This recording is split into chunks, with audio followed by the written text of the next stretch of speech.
نبی کریم صلی اللہ علیہ وسلم نے فرمایا جو شخص ہر فرض نماز کے بعد آیت الکرسی پڑھتا ہے صحیح اس کے اور جنت کے درمیان صرف موت کا فاصلہ رہ جائے. صحیح صحیح. گویا یہاں سے اس کی آنکھ بند ہوئی اور اس کی آنکھ جنت میں کھل گئی. اللہ. تو جب ایسا ہے مومن کے لیے صحیح. تو اس کی تو موتیں لگی ہوئی ہیں. اللہ تعالیٰ ایمان کے ساتھ لے جائے تو آنکھ جنت میں کھلنی ہے. چاہے آپ اس کو قبر میں دفنا کے آئیں اس کی آنکھ جنت میں کھل رہی ہے اور اس کے لیے باقی سارے معاملات ایسے ہی ہیں جیسے جنتیوں کے VIP قسم کی اس کے ساتھ ٹریٹمنٹ ہو رہی ہوگی اور وہ مراحل کے اندر کسی کو کوئی پریشانی نہیں ہو. دیکھیں یہ جو دوسرا سوال یہ ہے کہ آیت الکرسی اور دعا جو ہے وہ فرضوں کے بعد مانگنا ضروری ہے یا سنتیں وغیرہ پڑھنے کے بعد انسان آیت الکرسی پڑھ لے اور دعا مانگ لے. اصل میں سوال کا تعلق اصل میں اس حدیث کے ساتھ ہے جس میں نبی اکرم صلی اللہ علیہ وسلم نے فرمایا دو الگ الگ حدیثوں میں. ایک حدیث میں تو یہ ہے کہ جس شخص نے فرض نماز کے بعد آیت الکرسی پڑھی یعنی جو پڑھتا ہے ہمیشہ اس کے اور جنت کے درمیان صرف موت کا فاصلہ رہ جاتا ہے. جو ہی وہ فوت ہوا وہ ڈائریکٹ جنت میں چلا جائے گا. اللہ تعالیٰ ہم سب کو اس میں سے بنائے. ایک تو اس کا تعلق اس حدیث کے ساتھ ہے اور دوسرا یہ کہ نبی کریم صلی اللہ علیہ وسلم نے جو دعا کی قبولیت کے اوقات بتائے ہیں اس میں ایک فرضوں کے بعد کا جو وقت ہے اس کو دعا کی قبولیت کا وقت بتایا ہے. تو ان دونوں حدیث سے تعلق رکھتا ہے یہ سوال کہ وہ جو دعا مانگنی ہے یا جو آیت الکرسی پڑھنی ہے کیا وہ لازمی طور پر فرضوں کے فوراً بعد مانگنی اور فرضوں کے فوراً بعد آیت الکرسی پڑھنی ہے یا بعد میں جو سنتیں وغیرہ پڑھنی ہوتی ہیں انسان جب سنتیں پڑھ کے فارغ ہو جائے تو اس کے بعد پڑھ لے. تو کیا اس اصل میں بات یہ ہے کہ نبی کریم صلی اللہ علیہ وسلم کی ان دونوں حدیث میں صلاۃ المکتوبہ کا ذکر ہے یعنی فرض نماز کی بات ہے. لہٰذا آیت الکرسی کے لیے بھی اور دعا کے لیے بھی ایک تو بات یہ ذہن میں رکھیں کہ اس کا تعلق فرض نمازوں کے ساتھ ہے. فرضوں کے بعد ہی آیت الکرسی پڑھنی چاہیے اور فرضوں کی بعد ہی دعا کرنی چاہیے. البتہ دعا کے بارے میں نبی اکرم صلی اللہ علیہ وسلم نے الگ سے کوئی جس کو ہم دعا کہتے ہیں اصطلاحاً کہ فرضوں کے بعد ہاتھ اٹھائیں اور ہاتھ اٹھا کر دعا کریں چاہے وہ جماعت کے ساتھ ہو اور چاہے وہ جماعت کے بغیر. اس کے بارے میں ایک بہت لمبی بحث ہے اور اس کے بارے میں کتابیں بھی لکھی گئیں کہ فرضوں کے بعد اجتماعی دعا جو ہے وہ جائز ہے یا ناجائز ہے. میں اس ساری بحث سے قطع نظر یہ عرض کرنا چاہ رہا ہوں کہ اجتماعی دعا کو آپ چھوڑیں انفرادی دعا بھی کہ نبی کریم صلی اللہ علیہ وسلم نے فرضوں کے بعد ہاتھ اٹھا کر دعا کی ہو اور مستقل آپ کا یہ طریقہ ہو کہ آپ ہاتھ اٹھا کر دعا کرتے تھے ایسا کوئی طریقہ نبی کریم صلی اللہ علیہ وسلم نے ہمیں نہیں بتایا. نہ وہ اجتماعی دعا کے بعد ہے اجتماعی نماز کے بعد ہے نہ ہی وہ انفرادی نماز کے بعد. اور پھر جب نبی کریم صلی اللہ علیہ وسلم یہ فرما رہے ہیں کہ جو دوبر و کل صلات ہر نماز کا جو آخر ہے اس کے پیچھے جو ہے وہ نماز کے دعا کی قبولیت کا وقت ہے. تو یہ کیسے ہو سکتا ہے کہ نبی کریم صلی اللہ علیہ وسلم ایک بات ارشاد فرمائیں کہ وہ دعا کی قبولیت کا وقت ہے اور خود نبی کریم صلی اللہ علیہ وسلم سے ایسا کوئی عمل وہ موجود ہی نہیں ہے کسی صحیح حدیث میں کہ نبی کریم صلی اللہ علیہ وسلم ہر نماز کے بعد دعا مانگتے ہوں. ایسا کچھ نہیں ہے. تو یہ ایک سوال پیدا ہوتا ہے اور اس سوال کا جواب یہ ہے کہ نبی کریم صلی اللہ علیہ وسلم کا معمول یہ تھا کہ آپ جو تشہد میں دعائیں مانگتے تھے آخری تشہد میں درود شریف پڑھنے کے بعد وہ دعائیں محدود نہیں تھیں جس طرح ہم نے محدود کیا ہوا ہے کہ ہم ایک دعا پڑھ لیتے ہیں یا دو دعائیں پڑھ لیتے ہیں اور ہم سمجھتے ہیں بس نماز میں اتنی دعائیں پڑھنی اس کے بعد دعائیں نہیں پڑھنی. وہ جو دوبر کل صلات ہے یہ بھی اصل میں نماز کا آخر ہے اور وہاں پہ جو دعا کی جاتی ہے وہ دعائیں مراد ہیں کہ جتنی بھی آپ وہاں دعائیں کریں گے وہ اللہ کے ہاں قبول کے درجے کو پہنچتی ہیں. یہ وعدہ ہے. لہذا اس کا مطلب لازماً سلام پھیرنے کے بعد نہیں ہے سلام پھیرنے سے پہلے کی دعائیں یا پھر وہ دعائیں نبی کریم صلی اللہ علیہ وسلم کا جو معمول تھیں جو نبی پاک صلی اللہ علیہ وسلم ہر نماز کے بعد مانگتے تھے جو صبح و شام کے خاص طور پر جو اذکار ہیں اور باقی جو دعائیں ہیں جو نماز کے بعد نبی کریم صلی اللہ علیہ وسلم کو معمول تھا اور یہ نماز کی کتابوں میں حدیث کی کتابیں موجود ہیں آپ ان کو دعاؤں کو یاد کر لیں. اصل میں اس سے مراد وہ دعائیں ہیں جو نبی کریم صلی اللہ علیہ وسلم تسلسل سے اور ہمیشہ معمول کے مطابق مانگتے تھے. اس میں سے 4-5 دعائیں تو ایسی ہیں جو تشہد میں نبی کریم صلی اللہ علیہ وسلم کبھی قضا نہیں کرتے ہمیشہ پڑھتے تھے اور باقی اس کے علاوہ جو دعائیں ہیں وہ آپ اگر پڑھ لیں تو وہ بھی ٹھیک ہے وہ بھی اسی کے اندر آئے گا. اور اگر آپ اس وقت دعائیں نہیں کرنا چاہتے اس وقت 2-3 دعاؤں پہ اکتفا کرتے ہیں اور بعد میں دعا مانگنا چاہتے ہیں تو مانگ لیں. نبی کریم صلی اللہ علیہ وسلم کے فرمان کا مطلب بہرحال یہ ہے کہ فرض نماز کے بعد دعا کی قبولیت کا وقت ہے. آپ اگر اس میں سے کوئی طریقہ اپنا لیں, چاہے انفرادی طور پر آپ بیٹھ کے بغیر ہاتھ اٹھائے دعا کریں وہ بھی درست ہوگا, اگر آپ ہاتھ اٹھا کے دعا کر لیں وہ بھی درست ہوگا, اگر آپ کبھی اجتماعی طور پر ہاتھ اٹھا لیں, کسی نے کہہ دیا کہ دعا کر لیں, تو اس میں بھی کوئی حرج نہیں ہے, کیونکہ ان میں سے کوئی بھی طریقہ نبی اکرم صلی اللہ علیہ وسلم نے خاص نہیں فرمایا.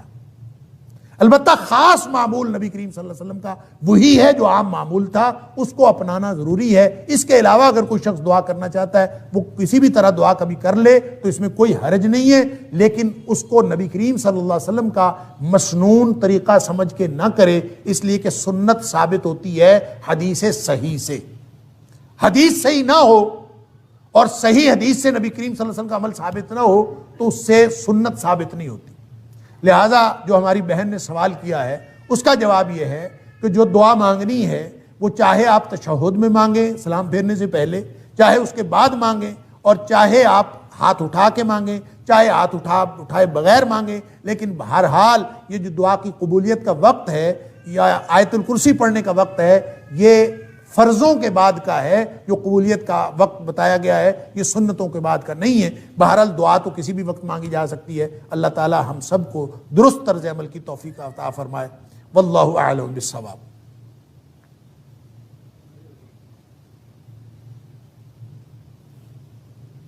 السلام علیکم. اکثر میرا سوال بھی دعاؤں کے بارے میں ہی ہے. سنت میں کہا جاتا ہے کہ سجدے میں انسان جو ہے وہ اللہ تعالیٰ کے سب سے زیادہ قریب ہوتا ہے, اور اگر ہم کیا نماز کے دوران ہم سجدے میں دعا مانگ سکتے ہیں, یا جو مضمون دعائیں عربی میں ہمیں سمجھائی گئی ہیں یا سکھائی گئی ہیں کیا ہم وہ مانگ سکتے ہیں یا نہیں مانگ سکتے؟ دیکھیں بہت اچھا سوال ہے کہ سجدے میں نبی اکرم صلی اللہ علیہ وسلم فرمایا کہ اقرب ما یکون العبد من ربہ وہو ساجد, کیا انسان جب سجدے کی حالت میں ہوتا ہے تو اللہ کے سب سے زیادہ قریب قربت کی حالت میں ہوتا ہے. فَأَكْثِرُوا فِيهِ الدُّعَاء, نبی کریم صلی اللہ علیہ وسلم کا فرمان ہے کہ اس وقت دعائیں کیا کرو.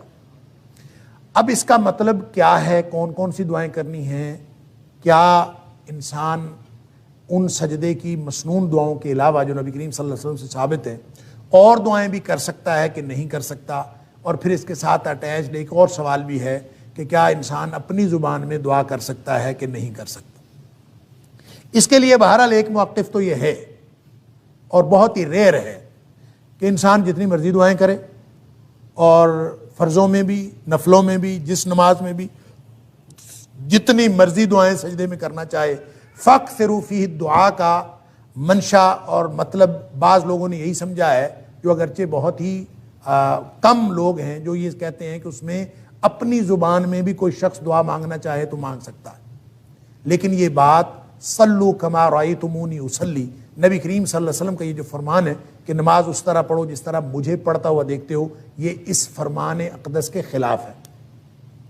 نبی کریم صلی اللہ علیہ وسلم نے اس بات کی کبھی کسی کو اجازت نہیں دی, اور نہ نبی کریم صلی اللہ علیہ وسلم کے آپ کی موجودگی میں آپ کی حیات طیبہ میں کسی نے کبھی ایک بھی بات کہیں کسی سے ثابت ہے کہ اس نے فرضوں میں یا ایون نفلوں میں اس نے اپنی زبان میں, کیونکہ نبی کریم صلی اللہ علیہ وسلم کے پاس مختلف زبانیں بولنے والے لوگ تھے, ان سب کو بھی عربی میں نماز پڑھنے کا حکم تھا.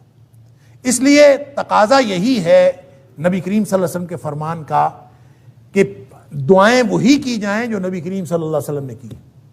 لہٰذا اس میں مختلف جو لوگوں کے موقف ہیں, اگرچہ میں نے عرض کیا کہ لوگ تو اس بات کے بھی قائل ہیں کہ نماز کوئی چھوئی موئی نہیں ہے. میں ایک عالم کی بات سن رہا تھا, اس نے کہا کہ نماز کوئی چھوئی موئی نہیں ہے کہ بس ایسے ہی پڑھنی ہے جیسے نبی کریم صلی اللہ علیہ وسلم پڑھی, جیسے مرضی پڑھیں اس میں جتنی مرضی دعائیں کریں. یہ بات درست نہیں ہے, اس لیے کہ صلو کما رأیتمونی اصلی ایگزیکٹ وہ عمل ہوگا, وگرنہ تو پھر صلو صلاۃ کے معنی تو 22 معنی لغت کے اندر آتے ہیں. آپ کسی چیز کو بھی صلاۃ کہہ لیں, آپ کہیں کہ اس کا نام نماز میں. فَأَكْثِرُوا فِيهِ الدُّعَاء کا آپ منشا اس طرح پورا کر سکتے ہیں کہ آپ انہی دعاؤں کو بے شک بار بار پڑھتے رہیں, اور جتنی مرضی لمبی دعائیں کریں, لیکن وہی کریں جو نبی کریم صلی اللہ علیہ وسلم نے کی ہیں. ایک بات. دوسری بات یہ ہے کہ وہ دعائیں جو عربی زبان میں ہیں, قرآنی دعائیں ہیں, یا دیگر مسنون دعائیں ہیں وہ آپ فرضوں میں تو بالکل نہ پڑھیں. البتہ نوافل کے اندر اگر آپ پڑھنا چاہیں تو دیگر دعائیں جو قرآنی اور مسنون دعائیں ہیں وہ جتنی مرضی پڑھنا چاہیں وہ نوافل میں پڑھ سکتے ہیں. یہ میری رائے ہے, ضروری نہیں ہے کہ آپ اس کے اوپر عمل کریں, ہو سکتا ہے میری رائے بالکل غلط ہو. اور تیسری بات یہ ہے کہ اپنی زبان میں اگر کوئی بات کرنی ہو اللہ کے ساتھ سجدے کی حالت میں تو اس کے لیے ضروری یہ ہے کہ آپ نماز میں نہ ہو. اگر نماز میں کریں گے تو نماز تو نبی کریم صلی اللہ علیہ وسلم کے طریقے کے مطابق پڑھنی پڑے. اگر آپ نے اپنی زبان میں اللہ سے باتیں کرنی ہے سجدے کی حالت میں تو ویسے سجدے میں چلے جائیں. آپ تہجد پڑھیں اور تہجد پڑھنے کے بعد سلام پھیرنے کے بعد آپ نے دعائیں کرنی ہے دیگر اپنی زبان میں, آپ حالت سجدے میں چلے جائیں اور سجدے میں جا کے جتنی مرضی دعائیں کریں. اور وَهُوَ ساجدٌ, وہ آپ اس کیفیت میں ہیں, سجدے کی حالت میں ہیں اور اللہ سے اس کیفیت میں یہ اسی طرح سے ہے جیسے ہاتھ اٹھا کے اللہ کے رسول صلی اللہ علیہ وسلم فرمایا کہ جو شخص ہاتھ اٹھا کے دعا کرتا ہے اللہ تعالیٰ فرماتے ہیں کہ مجھے شرمندگی محسوس ہوتی ہے کہ میں اس کو محروم کروں جو دعا وہ ہاتھ اٹھا کے مانگ رہا ہوتا ہے. اسی طرح سجدے کی حالت میں تو آپ وہ حالت پوری کر لیں, سجدے میں چلے جائیں اور سجدے میں جا کے جتنی مرضی دعائیں کریں. لہذا 3 کیفیات ہو گئیں. فرض کے اندر صرف وہ مسنون دعائیں جو نبی کریم صلی اللہ علیہ وسلم سجدے اور رکوع میں کرتے تھے وہی پڑھی جائیں. نوافل کے اندر دیگر مسنون دعائیں اور قرآنی دعائیں بھی پڑھی جا سکتی ہیں, اور اگر اپنی زبان میں دعائیں